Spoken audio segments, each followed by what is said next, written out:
6, 5, 6, 7, 8. 3, 2, 1. శుక్రాచార్యుడి ఈ నిరీక్షణ అతని పరమశత్రువుని నాశనం చేసి దేవతలను తనకు దాసోహం చేసుకోవాలని ఈ కవల సోదరులిద్దరికీ శుక్రాచార్యుడు తామసిక విద్యలన్నింటినీ నేర్పించాడు. రకరకాల అస్త్రశస్త్రాలను ప్రయోగించడంలో వారిని సాటిలేని యోధులుగా తీర్చిదిద్దాడు. స్వల్పకాలంలోనే ఈ ఇద్దరు సోదరులు తామసిక విద్యలపై పట్టు సాధించి ఎన్నో అతీంద్రియ శక్తులను సాధించారు.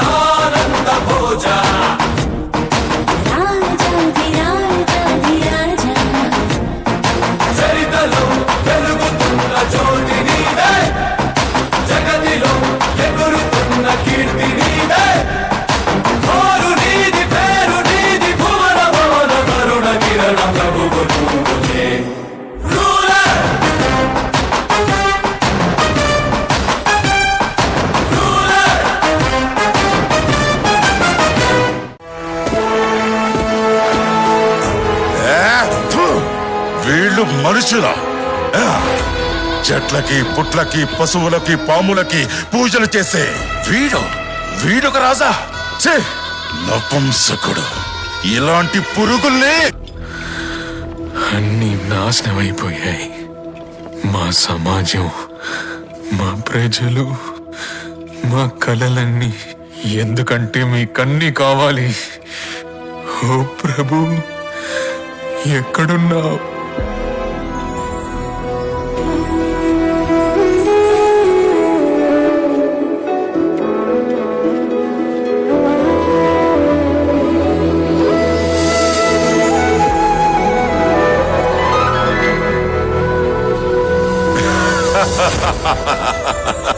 వీళ్ళకి మనమెంతో నష్టం కలిగించాం. అసంభవం. మీరేమైనా చేసుకోండి, అన్నిటినీ నాశనం చెయ్యండి, మమ్మల్ని, మా నాగరికతని ఎంతైనా దోచుకోండి. ఒకదాన్ని మీరు ఎన్నటికీ దోచుకోలేరు.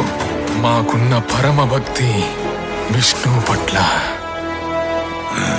హిరణ్యకశిప, గుర్తుంచుకో, నువ్వందరినీ శాసించాలనుకుంటున్నావు, కానీ ఈ రోజు నుంచి నువ్వు కేవలం నీ వినాశనం వైపు పయనిస్తావు.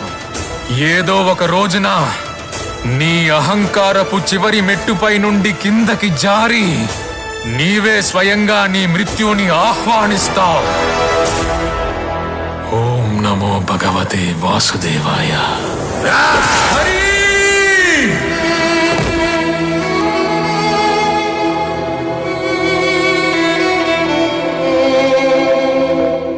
నీవు నిస్సందేహంగా మహాబలశాలివే. అయినప్పటికీ విష్ణువుకి సాటి ఎవరూ లేరు. విష్ణువుతో పోరాడాలంటే తనతో సమానమైన శక్తుల్ని నువ్వు పొందాలి. అందుకు నన్నేం చెయ్యమంటారు గురుదేవా? నువ్వు బ్రహ్మ కోసం తపస్సు చెయ్యి. నువ్వు కోరిన వరాలన్నీ నీకు లభిస్తాయి. ఈర్ష్యాద్వేషాలకు గురైన ఇంద్రుడు ధర్మానికి వ్యతిరేకంగా అపహరణకు పాల్పడ్డాడు. కానీ కాలం చాలా గొప్పది. ఎల్లప్పుడూ ఒక గురువు మన జీవితంలో మార్గదర్శనం చెయ్యడానికి ముందుకొస్తాడు. ఆ విధంగానే నారద మహర్షి ఇంద్రుడికి ధర్మ మార్గాన్ని చూపించాడు, అతనికి మార్గదర్శనం చేశాడు. కాబట్టి మార్గదర్శకులు ఎవరు, వారి ఉద్దేశాలు ఏమిటి అనేది ఎంతో ముఖ్యమైన అంశం. కయాదు, గర్భవతిగా ఉన్న స్త్రీ హరినామ స్మరణలోనే కాలం గడపాలి. శ్రీ మహావిష్ణువు కథలు వినాలి. అప్పుడే ఆమె గర్భంలోని శిశువుపై అది సకారాత్మకమైన ప్రభావాన్ని చూపగలుగుతుంది.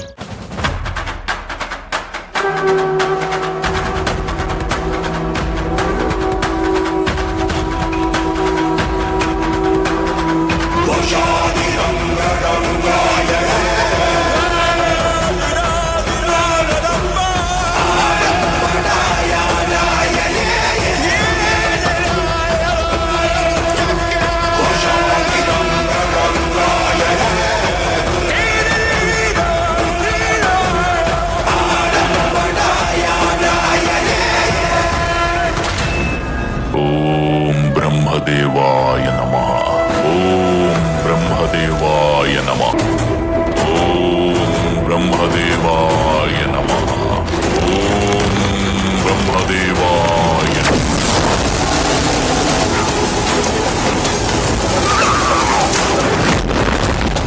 ఈ రాక్షసుని తపశక్తితో బ్రహ్మాండం మొత్తం ఆహుతయ్యేలా ఉంది.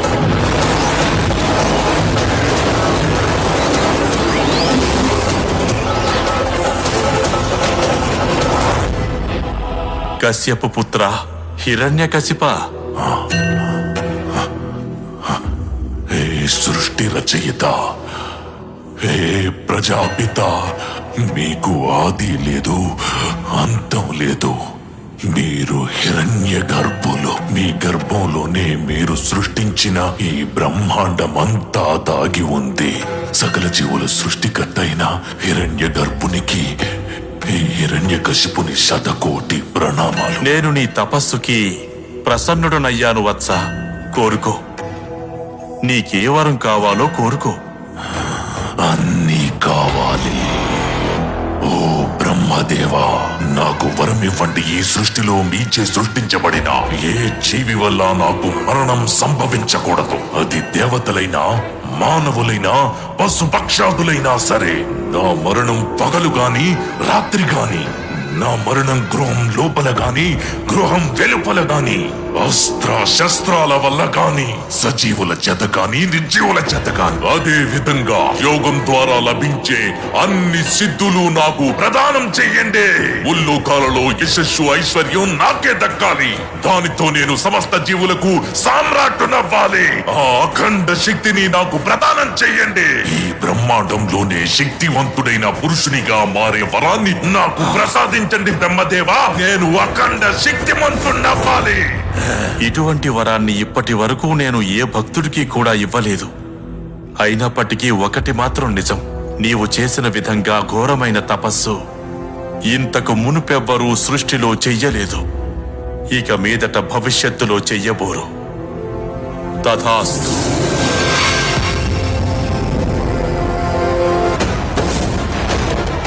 నేను చిరంజీవినయ్యాను, అమరుడనయ్యాను, భగవంతునిగా మారిపోయానా? ఈ హిరణ్యకశిపుడే భగవంతుడు. సర్వత్రా నానామస్మరణే వినిపించాలి. హిరణ్యకశిపుడే భగవంతుడు.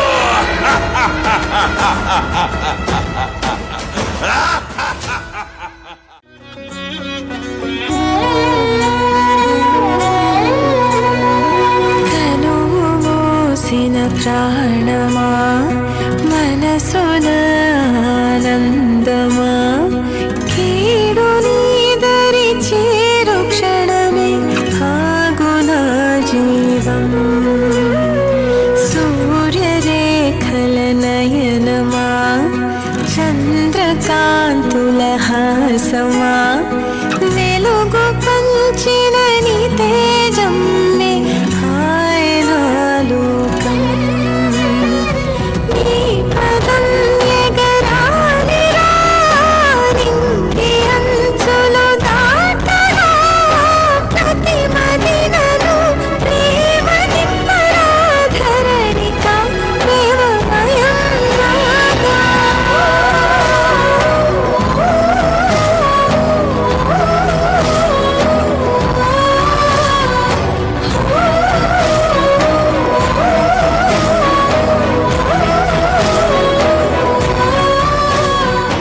ప్రహ్లాద, నా వద్దకు రాపుత్రా.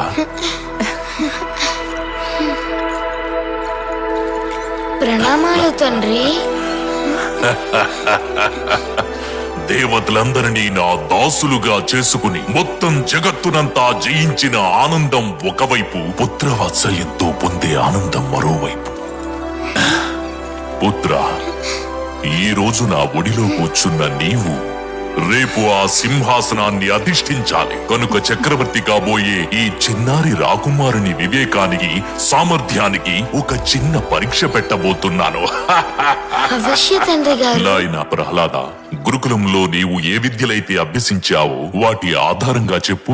రాజంటే ఎలా ఉండాలి? నాన్నగారు, రాజులు ఎలా ఉండాలంటే పక్షపాతం వహించకుండా సమన్వయం కలిగి ఉండాలి. ప్రజలని తన సంతానంగా భావించి వారి సుఖాలను తమ సుఖాలుగా, వారి దుఃఖాలను తమ దుఃఖాలుగా భావించాలి.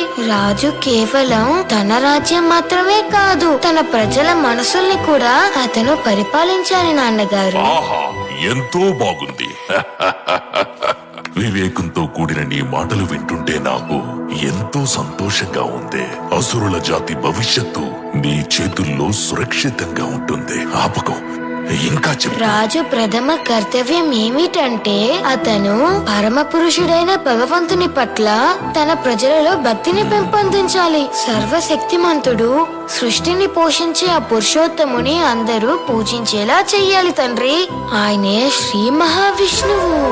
అజ్ఞానం, అహంకారం, మోహమాయల్లో పడిపోయే కోటాను కోట్ల జీవులు ఈ లోకంలో అంతులేని భవసాగరంలో మునిగి తేలుతున్నాయి. ఈ స్థితిలో వాటన్నిటికీ విష్ణువనే నావ ఆశ్చర్యం కలిగిస్తే అవన్నీ ఎంతో సునాయాసంగా భవసాగరాన్ని. నీవు చేస్తున్న విష్ణు స్తుతిని చాలించు. నీవు ఒక జ్ఞానిలాగా మాట్లాడుతున్నావన్నది నిజమే. దురదృష్టవశాత్తు నీ జ్ఞానాన్ని ఎవరో విషతుల్యం చేస్తున్నారు. ఇందులో నీ దోషమేమీ లేదని నాకు తెలుసు. చండా, అమర్కా, చూస్తుంటే ఆ మాయావి విష్ణు భక్తులు మారు వేషం వేసుకుని దొంగదారిలో గురుకులంలోకి ప్రవేశించి ప్రహ్లాదునికి దుర్బోధ చేస్తున్నట్లున్నారు. ఈ ఇద్దరికి ఇప్పుడు పెద్ద బాధ్యత అప్పగిస్తున్నాను. ఇప్పుడు నేను చెప్పేది మీరిరువురు సావధానంగా వినండి. ఇకపై ఏ విష్ణు భక్తుడు గురుకులంలోకి చొరబడకుండా జాగ్రత్త వహించండి. ఓం నమో నారాయణాయ.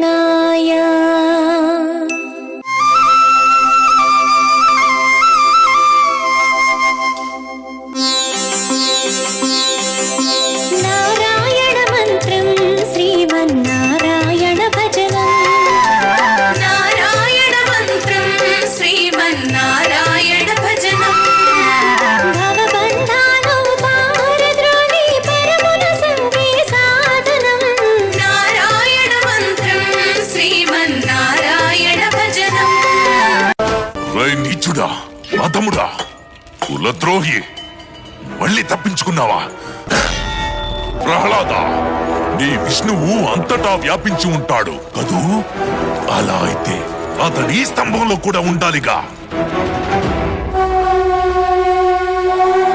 అందులోనూ ఉన్నారు. అయితే నీవు ప్రార్థించు ప్రహ్లాద, నీ మాట నిజమవ్వాలని.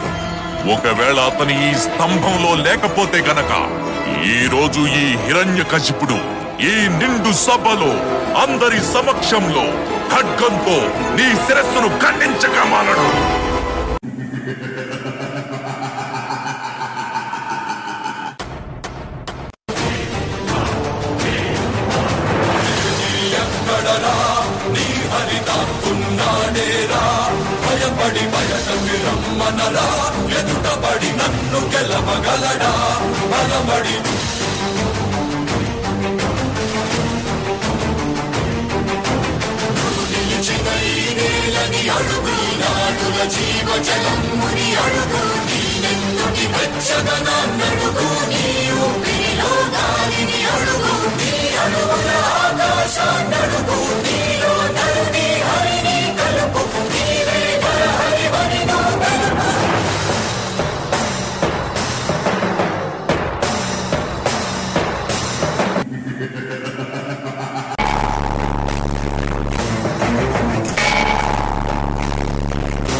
సింహము కలయకాల రుద్రహరుడు సింహమైన కాయం శ్రీ చక్రి జయము కాయ.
హే ప్రభు, శాంతించండి, శాంతించండి.